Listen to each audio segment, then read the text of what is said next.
केंद्र सरकार के द्वारा देश भर में जाति जनगणना कराए जाने के ऐलान के बाद पूरे देश भर में इसको लेकर राजनीति सरगर्मी तेज हो गई है। विपक्ष के द्वारा इसको अपनी जीत का दावा किया जा रहा है। कांग्रेस की जिला प्रवक्ता डॉक्टर आशीष रंजन सिंह ने कहा कि देश में जाति जनगणना कराने का ऐलान करना मोदी सरकार को राहुल गांधी के आगे झुकना पड़ा है। वहीं उन्होंने और क्या कुछ कहा, आइए हम आपको सुनवाते हैं।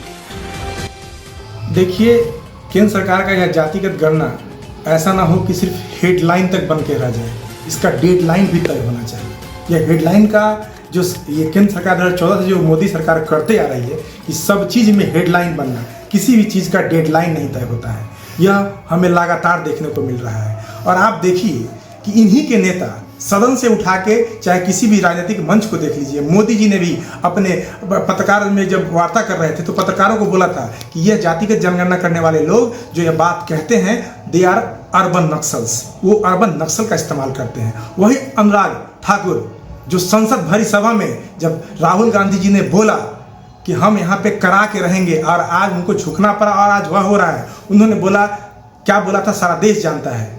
अनुराग ठाकुर उस शब्दों को बोलने के लायक नहीं थे, लेकिन उन्होंने बोला क्योंकि उनको अपने आका को खुश करना था।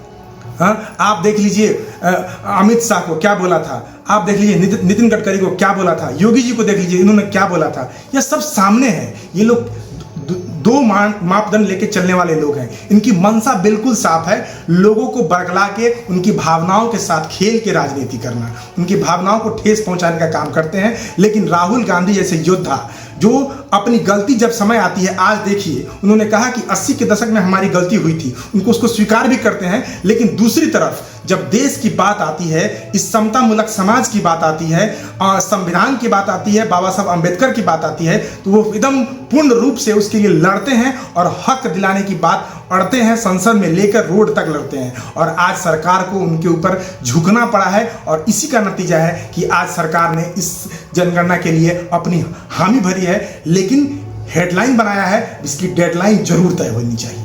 आप लोग कह रहे हैं हमारी मांगे पूरी हुई। 2014 के पहले तो आपकी भी सरकार थी।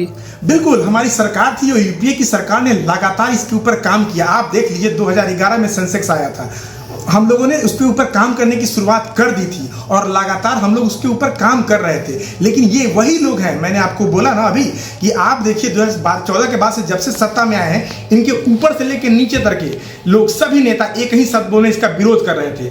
आज राहुल गांधी का इनको झुकना पड़ा है। तो उसी तरह यह लोग उस समय भी संसद से लेकर सुप्रीम कोर्ट न्याय अधिकार में वहां भी जाके इस जाति के जनगणना का विरोध करने का काम किया है। तो हमारी पार्टी, हमारी सरकार सदैव समतामूलक समाज चाहती है और सबको समान अधिकार दिलाने और न्याय दिलाने का कार्य करना चाहती है।